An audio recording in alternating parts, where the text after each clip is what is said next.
who will come because he's on this panel. And if anybody knows his phone number and you can send him an SMS, that would be great. Oh, well, definitely if he doesn't show up. Okay, so just quickly, Siddharth Troeung, I'm Associate Professor of Sociology, a bit of an interloper at Siena College in upstate New York. I was only at the first one of these back in 2003 when it organized in Singapore. So I'm so glad to see how much it's grown, and it's been really great to meet all of you and listen to the, your papers. We're going to just go ahead and get started. What I'll do is I'll just do quick introductions for everyone, and then we'll kind of just go through the papers. So, briefly, just so you all know, you can also look on page 32, the program where the abstracts are, so you can catch everyone's abstract. So Dang Troeung is Assistant Professor of English at City University of Hong Kong, where she researches and teaches in the fields of Asian literature and English, film studies, post-colonial literature, cultural studies, and human rights. So she's got a current project on the cultural disappearance and afterlives of Cambodian genocide. She has several publications, which you can see in her bio. Malini Kumsupa is Associate Dean of Research and Public Affairs and Faculty of Political Science and Public Administration in Chiang Mai University in Thailand. She did her Bachelor of Public Administration and Master's of Politics and Government. And her thesis was on the discursive practices of democracy monument in Thai society at Thammasat University. She has her PhD from the Faculty of Arts from Chulalongkorn University. And her research is on decentralization in Thailand, peace conflict resolution in Thailand, and Thailand's semi-colonizations. Patrick Campos will be here. He's from the University of the Philippines, Assistant Professor of Film Institute. He is Director of the Office of Research and Publication of UP College of Mass Communication, where they also publish several journals. So Peter Bloom is Associate Professor of Film and Media Studies at University of California, Santa Barbara. His current work is on post-war context for film and radio in Malaya and Ghana in the late British colonial and early independence era. He's published and presented his work on colonial media widely, and over the past few years, he's co-organized projects like Archives of Post-Independent Africa and its Diaspora, and he's also co-director of the University of California African Studies Multi-Campus Research Group. And you can see his several publications on page 35. We're going to go ahead and get started. Welcome.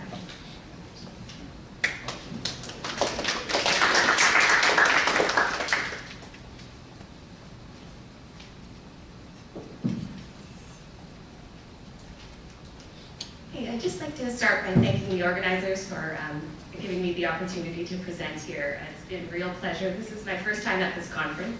I normally work on literature, but this paper that I'm reading today is part of a larger project on Cambodian refugee aesthetics, where I'm starting to look more at Cambodian cinema. So it's definitely a work in progress. I'm really looking forward to hearing your questions and your feedback, because am I right to assume that most people have seen the missing picture?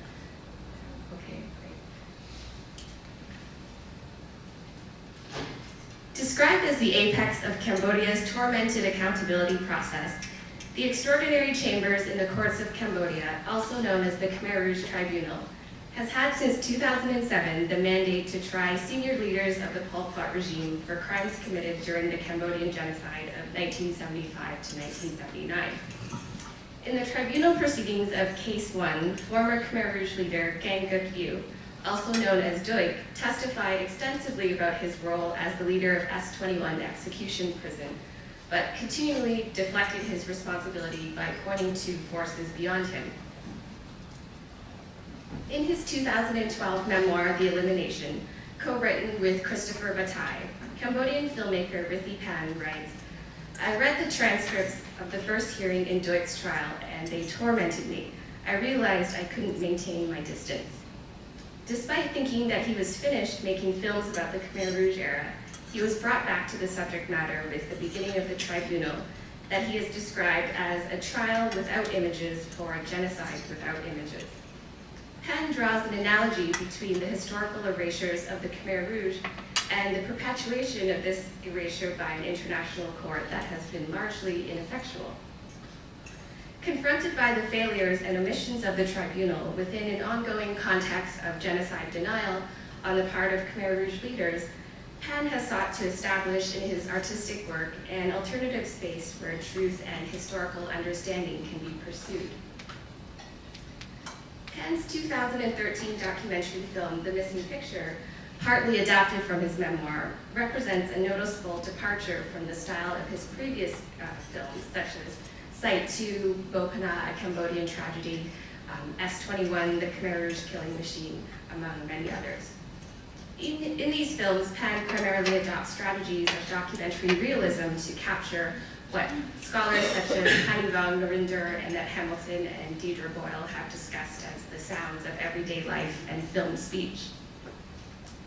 The Missing Picture, Penn's first explicitly autobiographical film, relies upon the intercutting of two styles: the Khmer Rouge's aesthetics of the regime's propaganda footage and what I would describe as the cute aesthetics of Penn's hand-carved clay figures and carefully crafted dioramas.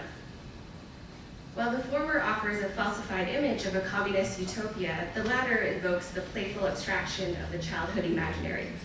The juxtaposition between these two languages enables the filmmaker to bear witness to a collective and personal loss beyond what is empirically verifiable. Penn's film begins with the acknowledgement that finding the missing picture, the singular elusive photograph of an execution committed by the Khmer Rouge, none has yet to surface, might only further contribute to the silence and discursive distortion that surrounds the Cambodian genocide. Penn's film seeks instead to unsettle and implicate viewers in a broader project of historical witnessing, telling a broader story about Cambodia that spans multiple spaces, temporalities, and complicities, has a greater capacity to bring understanding than visual proof of one atrocity. The Missing Picture's deployment of Khmer Rouge propaganda footage functions as a means for Penn to not only excavate and expose the mechanisms of indoctrination used by the Khmer Rouge, but also to speak back to a history of global indifference and complicity in the genocide. During the years of Khmer Rouge rule, Cambodia was for the most part closed off from the outside world. The images that emerged from the country at the time and in the aftermath were staged scenes constructed by the Khmer Rouge, since all other photography and filmmaking was outlawed. In the film, Penn incorporates this archival footage, but simultaneously undercuts its authority through the use of voiceover by French-Cambodian narrator Jean-Baptiste Fu in the English version and Rendell Duc in the French version, as in the following scene.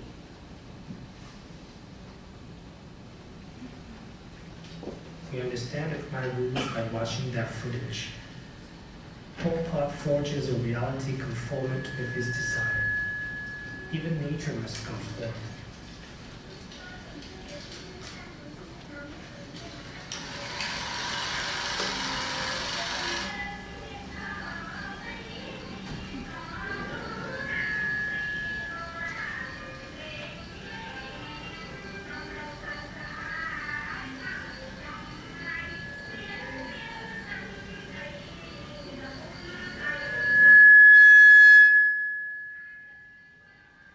Sometimes the cutters gathered several villages and showed a film, boasting a bare-handed fight against the colonial powers. Of course, we knew that the actors were bad, that the film was bad, and many of us slept in the back, exhausted like me.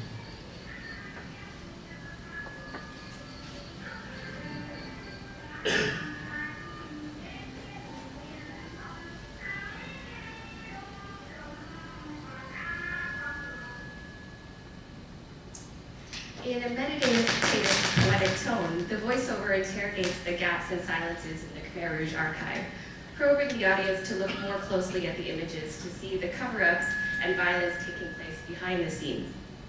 The audience is also urged to recognize the forms of agency among Cambodian people who resisted the tactics of the regime in their own small ways. The immobility and closed compositions within the multimedia dioramas suggest the impossibility of armed revolt against the Khmer Rouge.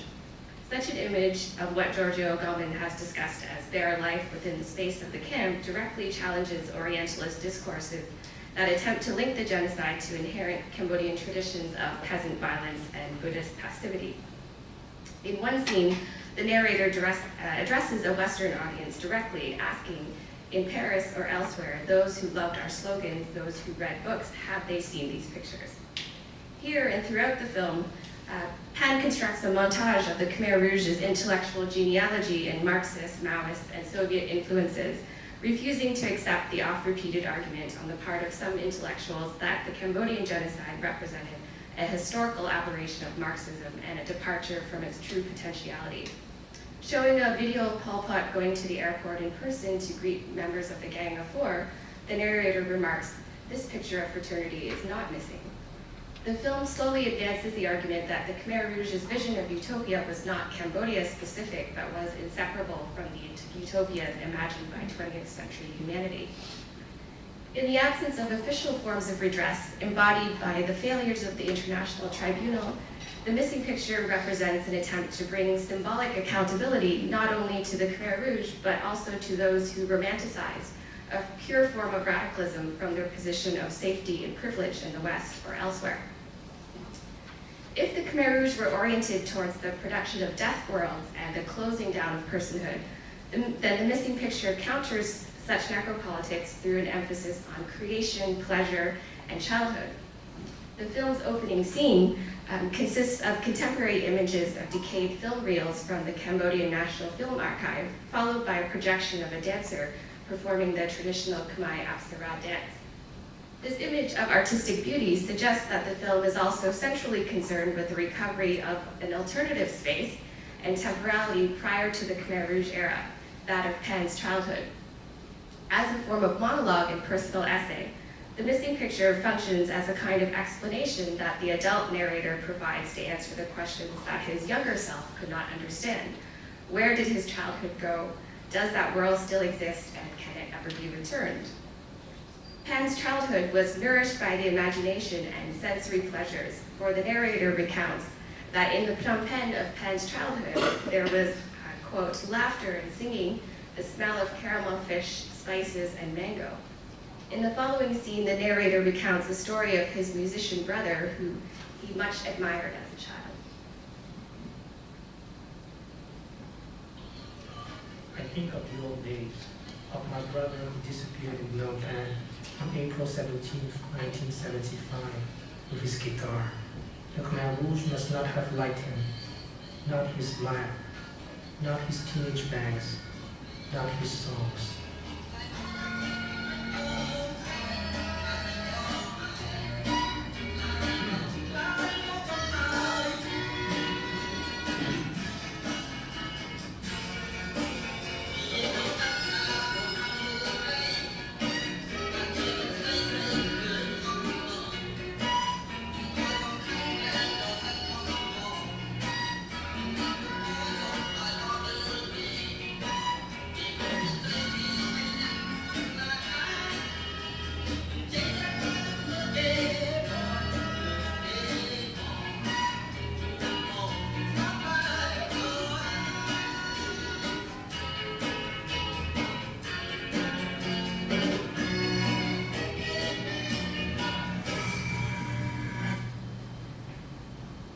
Penn invokes a time when the city of Phnom Penh was frequently regarded as cool. It embodied a style of culture influenced by a zeitgeist of free love, progressive thinking, and creative autonomy. As documented by John Perozzi's 2014 documentary film, Don't Think I've Forgotten, Cambodia's coolness as a musical and cultural haven during the 1960s was produced through its unique geopolitical positioning at the crossroads of European, American, and Southeast Asian musical influences and circuits of cultural exchange. This rock and roll music on the film's soundtrack formed the backdrop of Pan's childhood, when carefree abandon and flights of the imagination were possible. Pan's brother, along with other artists who were part of Phnom Penh's thriving music scene, were disappeared when the Khmer Rouge came to power. A vibrant cosmopolitan community of musicians vanished. Pan's clay figures who danced to this lost music represents the film's defiant effort at cultural recovery, asserting that the human drive for self-expression and pleasure could not be completely erased by the Khmer Rouge. The missing picture also gestures to the recovery of a lost world of Cambodian golden era cinema, a subject that has been the focus of recent films such as Davi Chu's 2011 Golden Slumbers and Soto Kulikar's 2014 The Last Reel. Although over 300 Cambodian films were produced in the 2 decades before the genocide, only around 30 of these films remain today. In the following scene, Pan reconstructs a memory of his time spent on film studio sets.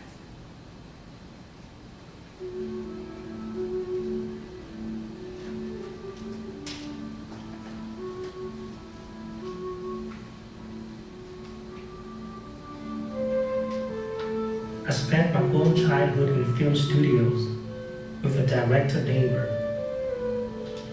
I loved the wonderful world of wigs and costumes, the colors and gold, the land of giants and fairy tales. I loved it backstage, where beautiful actresses seemed to dance just for me.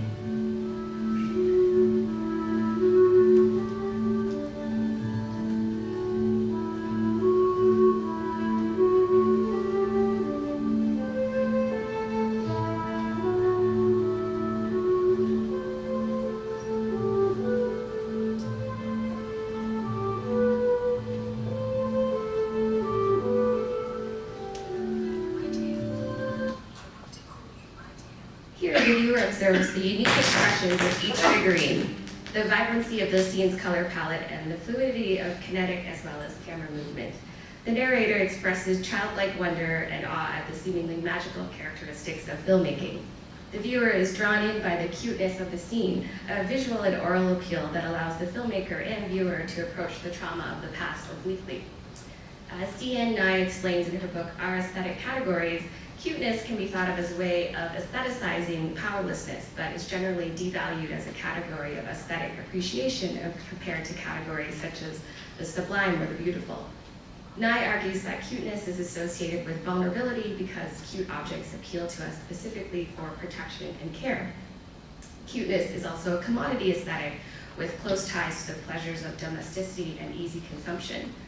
While Pan's cute aesthetic could be seen as reinforcing problematic notions of Cambodians as innocent and helpless and in need of saviors, I suggest that Pan's film resist this mode of representation by linking cuteness to agency. The missing picture draws self-conscious attention to the detailed process of carving the figures. The clay figures were carved by Cambodian survivor Sarith Vang, who spent many years at a refugee camp after 1979. But eventually returned to Cambodia and began working as Pan's assistant at the Phnom Center. In many shots in the film, we see close-ups of this creation process, evocative of the therapeutic act of combating erasure and absence through art. As Pan has commented in an interview, quote, "When I was a child, we did not have toys like kids have nowadays. Sometimes we would make wooden toys, sometimes we would go to the river to collect clay, to make animals, wagons, houses, small characters, and we would make up stories. Unconsciously, I had to go back to my childhood to tell this story." Pan's cute aesthetic reflects Pan's attempt to combat the fragmentation of his childhood under the Khmer Rouge and to celebrate the elements of pleasure, creativity, and playfulness that have been erased from the dominant image of Cambodia. Pan has also explained that the clay figures reflect local Khmer Buddhist beliefs that statues are more than simply pieces of stone. The Buddha has a kind of soul and is the Buddha in some sense.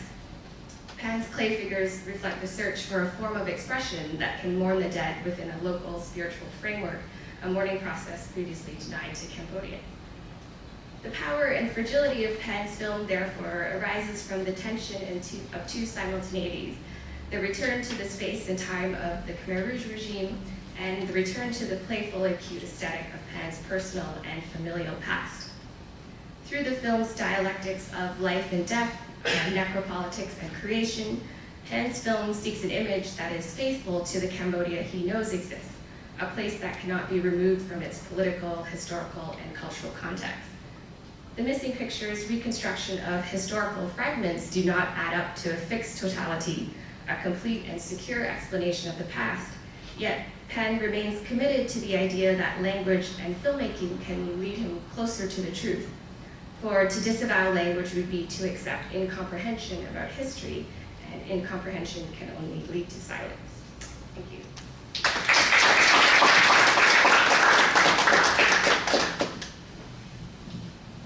We'll do the regular format with questions. Do we have any questions so far? Thanks, Sida. I like the way that you try to think of the work of Ricky Pan in a different way. Because when I think of his work, I often see it as a series of different films, all somehow embodying the repetition of trauma. And so I was thinking that I was wondering if you would be able to maybe compare the strategy in this film to his strategy in other his strategy in his previous films. So, for instance, the way that the cute figurines are used to deal with the trauma of the Khmer Rouge regime could actually be similar to the way that the paintings in S21 are also used to deal with the trauma of that experience. So I'm not sure there's some sort of connection, contrast between the two. Thank you. That's a really great question. Yeah, I wanted to. I have been looking at Rithi Pan's other films in a broader project, so I wanted to focus on the missing picture today. But I am writing about Shiku the Catch, one of his other films, and I have looked at S21, and I think that's an interesting parallel that you pointed out, where the two films seem to have quite different styles, where S21 involves reenactments and going back to S21 and having survivors like Van Napp interact with former prison guards. So in that sense, the missing picture seems like it's very different in the sense that it's using clay figures instead of human actors.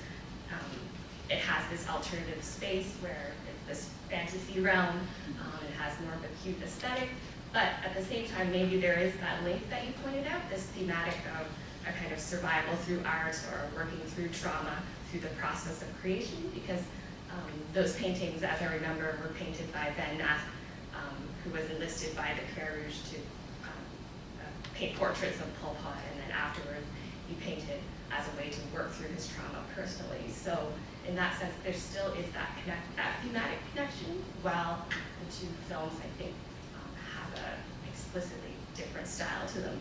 I think I see a progression in his work in the sense that he has slowly become more autobiographical, and I think that might have to do with just personally having the space and the distance personally to talk about his own story. At the same time that it is autobiographical, I think in The Missing Picture, he's constantly trying to deflect his own persona as well by creating his avatar, by having proxies as the voiceover, by having somebody else do the carvings. At the end of the film, you actually see Van Napp from S21 in the after credits as well. So there are all of these kind of progressive links between all the films, even though I think I see kind of changes.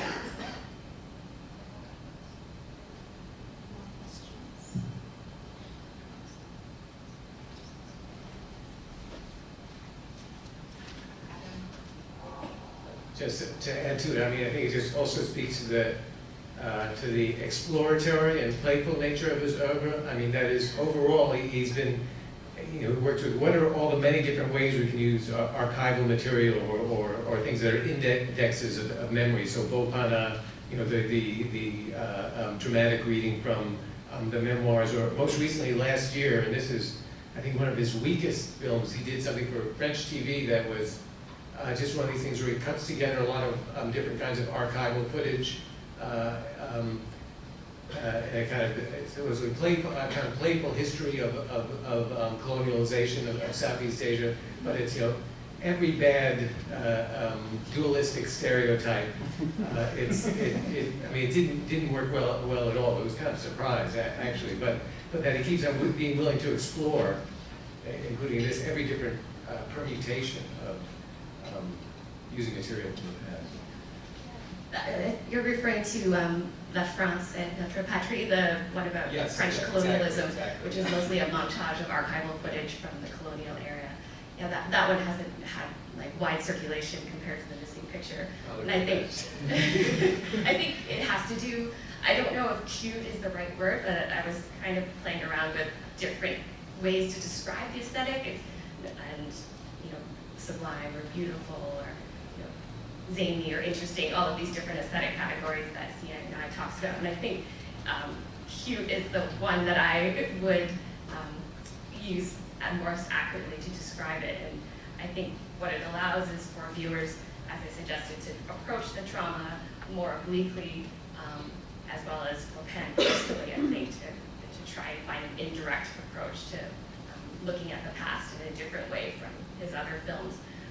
He's often, I think, maybe been unfairly associated only with S21, the Khmer Rouge killing machine, which is very difficult to watch. I think it's very difficult to show to students, and even just to watch over and over again to analyze. So in many ways, I think this particular cute aesthetic was very deliberate in trying to approach trauma in a different way, and also to show a different image of Cambodia, which is a very beautiful, playful, fun place. Kind of adding to that, I was wondering if you could say anything about the use of the cute aesthetic to undo the kind of iconography of that era, right? The iconography and memory, particularly when you showed the images of linking the Pol Pot regime not as a kind of, there seemed to be this argument of not necessarily as some kind of unique aberration to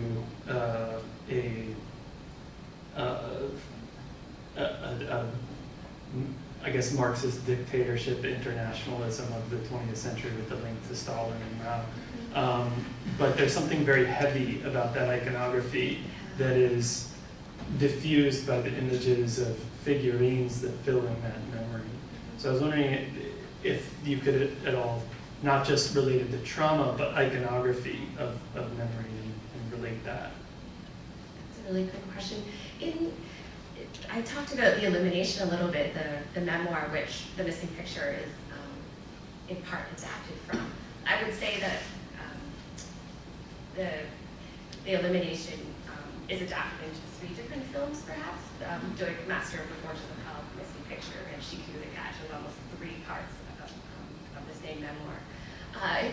In the memoir, the tone is much more angry. Like, it's a very strong indictment, not of the Khmer Rouge, but of the kind of entire 20th century geopolitical position that kind of brought Cambodia into the war, was this laboratory of Marxism, Maoism, Soviet influence that produced the conditions for what happened.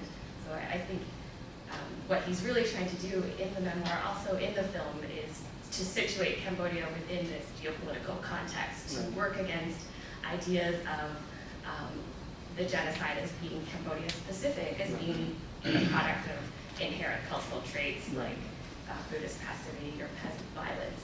But I think with the missing picture, that kind of anger, that direct, explicit indictment is a bit undercut by the cuteness of the aesthetic. So there's this kind of juxtaposition that allows maybe the audience to process a very heavy argument, a very heavy iconography, like you pointed out, in a more subtle way, perhaps, than he does in the book. If we